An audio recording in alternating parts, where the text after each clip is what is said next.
Good morning, fellas, and welcome back to Me Plays Game, the show making local stops wherever we feel like. My name is Dash, and New York City subway system is one of the most expansive in the world.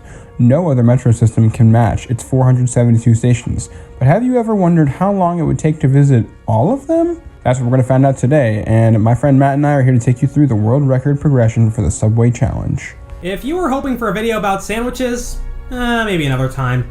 If this is your first time here, hi, what's up? I'm Matt. I mostly do speedrunning videos on this channel, but I also do progression videos for Rubik's Cube World Records. But I'd also be down to do more Subway videos if you fellas want more of that.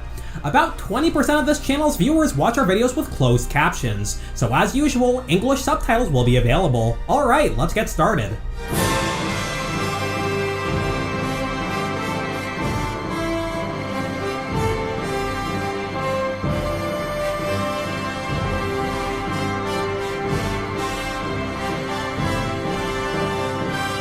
Depending on who you ask, visiting every subway station can mean one of a few things. There are 3 different challenges that were defined by the Amateur New York Subway Riding Committee in 1966. To complete a Class A challenge, you need to travel to every stretch of the line in the system, going between every station. For Class B, you have to stop at every station. There's a very subtle difference between those two. Imagine this scenario. You're at Wall Street on a 2 train, and you've already visited Borough Hall 2 stops away, but not the next stop, Clark Street. For a Class B challenge, you'd be allowed to get off at Clark Street and take another train back the other way, but in Class A, you'd have to go back to Borough Hall, and that's because that section of track between these 2 stations wouldn't be accounted for otherwise. This makes Class A slightly more time-consuming than Class B.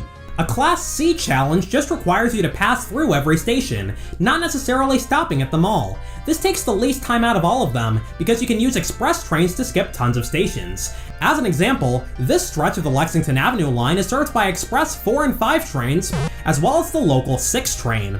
In a Class C challenge, you can take the 4 or 5 between 86th and 125th Streets, skipping 4 local stations without having to come back. But for Class B, you have to take the 6 at some point to hit all the local stops. We'll be looking at records set under Guinness World Records rules, where you do a Class B challenge with one major modification. For an ANY SRC subway challenge, you have to complete the whole ride on a single fare, meaning you can't exit the subway in the middle of a run. But Guinness allows you to leave the subway and run or take the bus between stations. A lot of the records we'll be looking at today won't take advantage of that though. The first world record recognized by Guinness was set on June the 1st, 1966 by Michael Feldman and James Brown. Hey, not so fast. In May 1940, Herman Rinke became the first person to visit every station on one fare. It took him about 25 hours to visit them all, back when a subway ride only costs 5 cents. Today the subway fare is $2.75. I'm sad now. This isn't recognized by Guinness, mostly because they didn't exist back then, but we figured we should mention it. As for Feldman and Brown in '66, they toured the whole system in 23 hours and 16 minutes. Hitting 491 stations along the way, but that number will fluctuate throughout the video. Some stations opened and some stations closed. They mostly just closed, but what can you do? A little over a year later, on August 3rd, 1967, 7 people teamed up to lower the record to 22 hours, 11 and a half minutes, including 16-year-old Morgan Chu, the only one listed by name in the Guinness book. This time, Chu and his team only needed to visit 475 stations, and on October 8th, 1973, Meyer Wiesen and Charles Emerson had even fewer. They set a new record by visiting 463 stations in 21 hours and 8 and a half minutes. In this 7-year time span between these 3 records, 9 stations on the Myrtle Avenue line, the entire 3rd Avenue line, the Culver Shuttle, and 5 stations on the Jamaica line were closed, and that makes 31 in total. In that same time frame, only 3 new stations opened: Grand Street, 57th Street, and Harlem 148th Street, a net loss of 28. Yeah, not a lot of subway stations get built these days. Oh well. Actually, can we talk about the 148th Street station for a second? The station isn't actually on 148th Street, it's on 149th. They changed the name to 148th to avoid confusion with 2 existing 149th Street stations in the Bronx, which would be all well and good if there weren't 6 stations called 23rd Street. Why go out of your way to change this one? On December 12th, 1988, Rick Temple and his friends Phil Vanner and Tom Murphy took on the challenge, one day after 3 new stations opened on the Archer Avenue lines in the Jamaica neighborhood. They visited 466 stations in 29 hours, 47 minutes. Yeah, we know what you're thinking. We'll get back to that in a second. Yes, their trip took 29 hours, 47 minutes, and 12 seconds, but it had a few hitches here and there. They hoped to do it in about 27 hours, but service problems forced them to go to Main Street on the 7 line twice, among other issues. This next bit isn't really relevant to anything, but there was an LA Times article written about this run, and I just think it's fun how it specifically said they drank orange juice throughout the day. This will be on the final exam. Yeah, can I go ahead and ask you ahead of time to curve the grades on that? Denied. Dang. Like we mentioned, this run took place right after some new stations opened in Jamaica.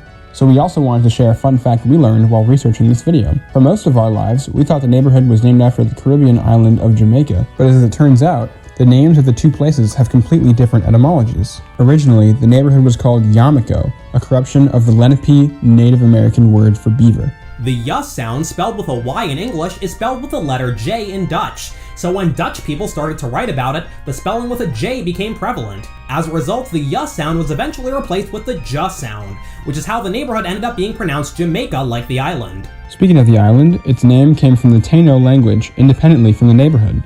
They called the island Jamaica, which meant land of wood and water, or land of springs, and that also eventually became Jamaica over the years. This record was a full 8.5 hours longer than the previous one, set by Veasan and Emerson 15 years earlier.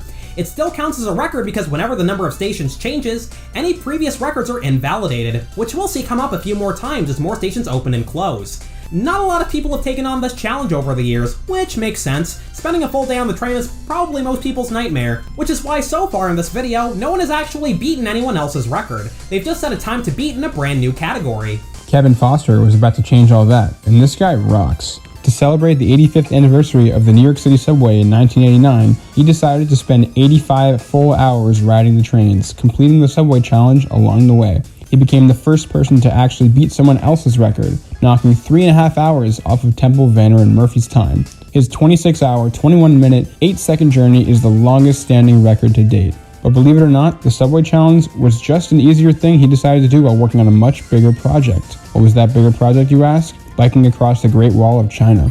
He spent May and June of the next year becoming the first person to accomplish that feat.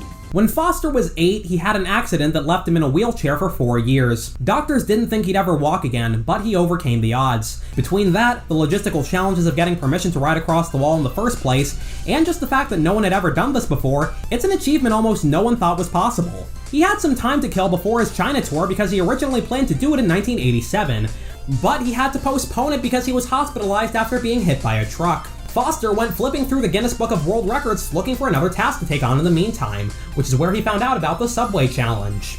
3 days after Foster completed his record, the 63rd Street line opened, connecting Roosevelt Island in the East River to Manhattan and Queens, with 3 new stations, which are served by the F train today. The Q train also serves the station on Lexington Avenue. That brought the total number of stations up to 469, but nobody set a record for this iteration of the challenge. In 1995, another station closed Dean Street on the Franklin Avenue Shuttle, a train that connects to 3 other lines and 7 other trains in Brooklyn. That brought down the total number of stations to 468, and the record still went unclaimed for a while.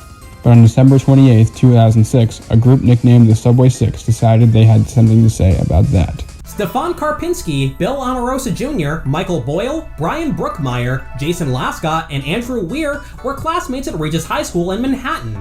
Omarosa had always been a rail fan, and Karpinski recalls that we used to be awestruck when Bill would be able to randomly name the 7th stop on a particular route, but that was child's play, we later realized. Hey, Dash, if a 2 train leaves Beverly Road at 8:13 a.m., when would it arrive at Intervale Avenue? I don't even know, man. Also, you spelled Beverly wrong. He's right. These pages are blank, though. Oh. Here's the actual script. That's another weird thing, by the way. There are 2 stations on Beverly Road, but the name of the street itself used to be different depending on where you are. East of Flatbush Avenue, it used to be spelled like this, and west of Flatbush, it's spelled like this, and the names of the stations reflect that too. Nowadays, the street is spelled with 3 E's the entire way. We're getting off track here. And they never bothered to change the name of the station on the 2-5?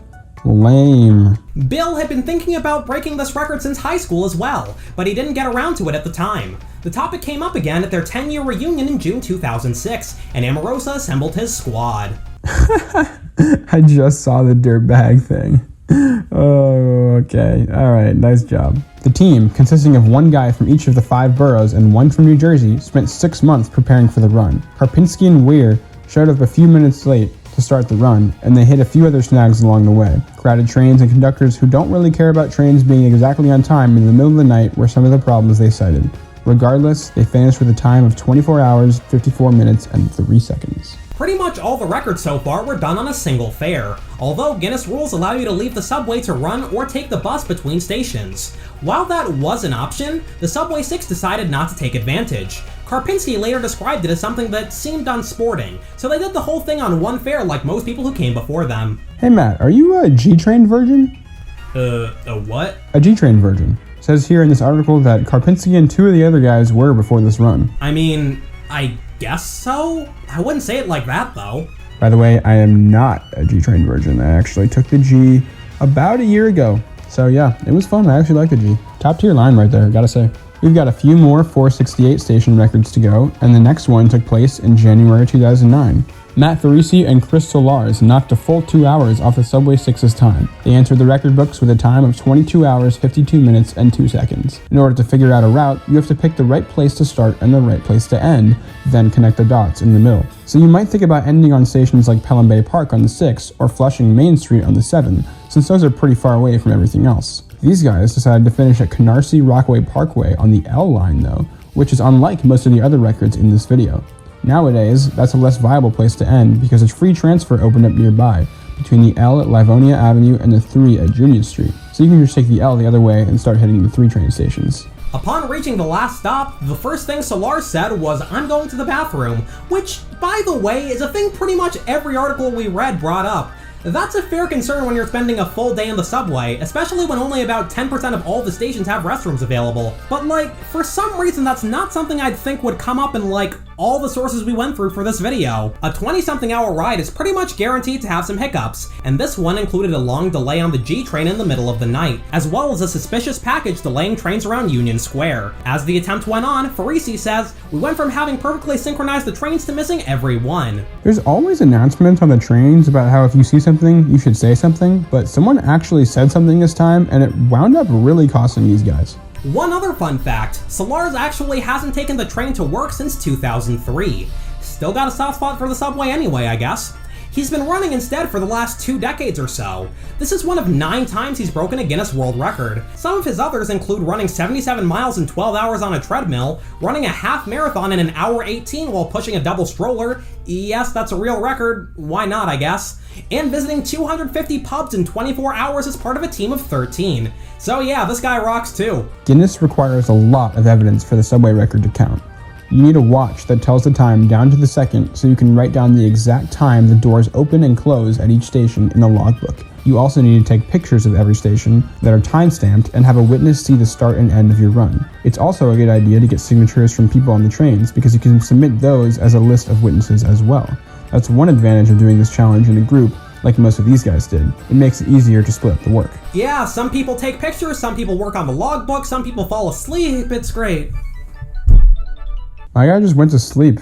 Alright then. One thing I found interesting was how the Subway 6 pointed out that they specifically avoided caffeine and alcohol, but Solar said he stayed awake with 3 cups of coffee. Yeah, be thirsty or risk needing more bathroom breaks. I guess that's up to you to pick your poison. Yeah, as far as I'm concerned, water's basically just poison for this run. Another 5 years passed with no new stations opening, but in November 2013, 6 British guys named Steve Wilson, Martin Hazel, Glenn Bryant, Peter Smith with a Y, Andy with an I James, and Adam with an H Fisher shaved half an hour off of Farisi and Solars' record.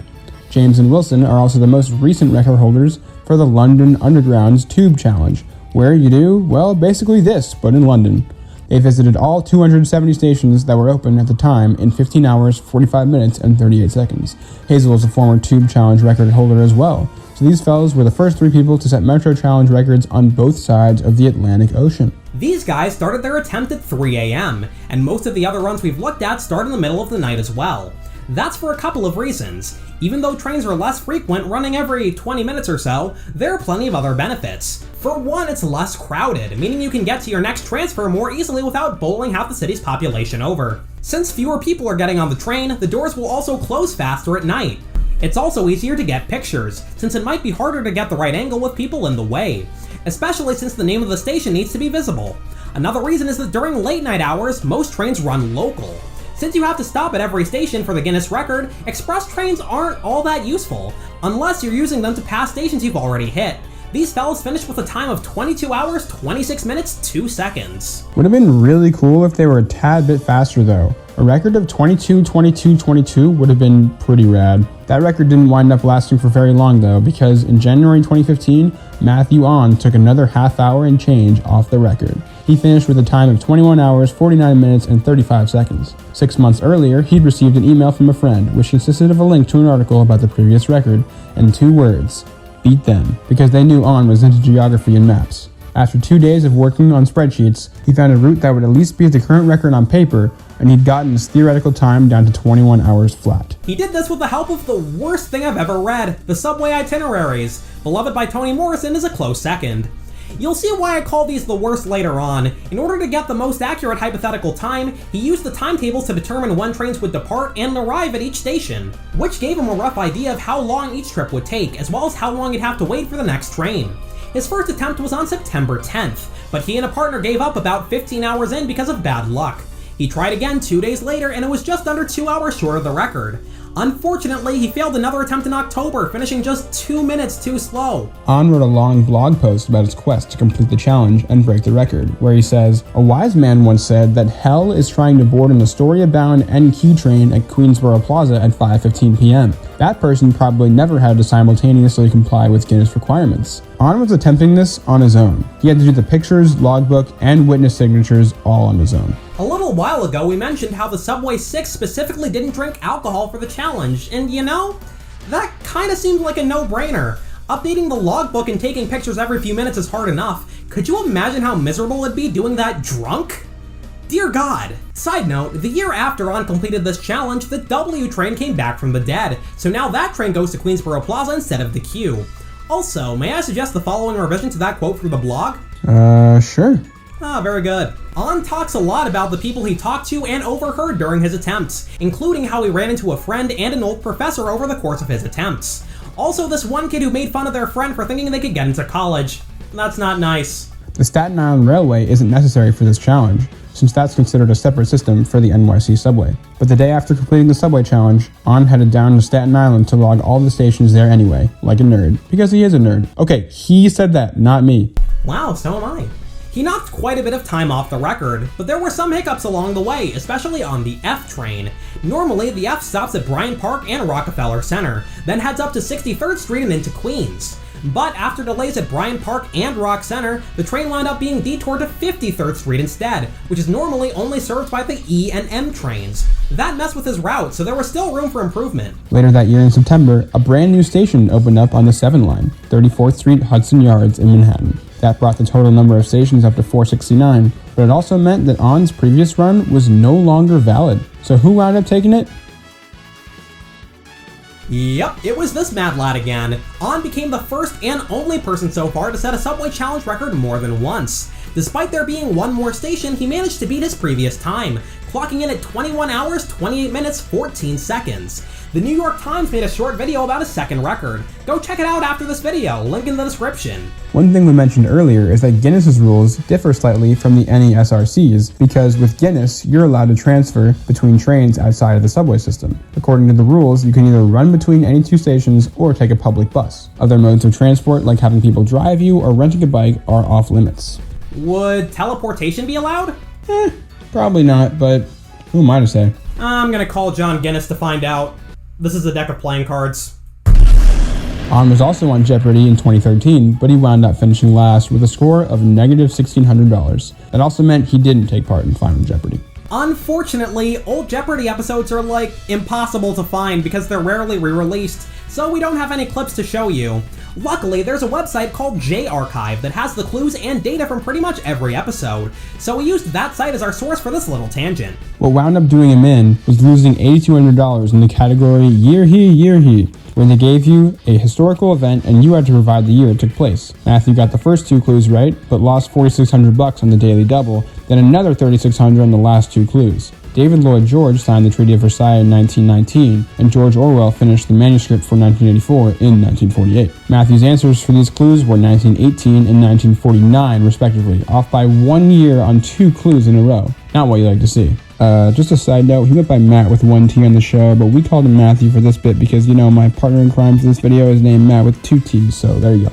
Anyway, Mr. Ron did much better than I would have done on Jeopardy. Respect. For what it's worth, while we were revising the script for this video, we went over the clues he missed, and we both would have said 1918 for the Treaty of Versailles one as well. Do with that information what you will. He also ranked every Cleveland Browns loss between 1999 and 2015 from least bad to worst bad. The link to that blog post is in the description. A few months later, after On Second Record, 3 new stations opened up on 2nd Avenue on the Q train. There are now 4 stations called 96th Street. I am sad on the internet. That brings us to the present day, where there are 472 stations and still no record holders for this iteration of the challenge. Who will be the next person to give the subway a run for its money? I might know a guy. Oh, that's neat. Do I know him? Hello everyone, my name is Dasher Martin, and I'm announcing my candidacy for New York City Mayor.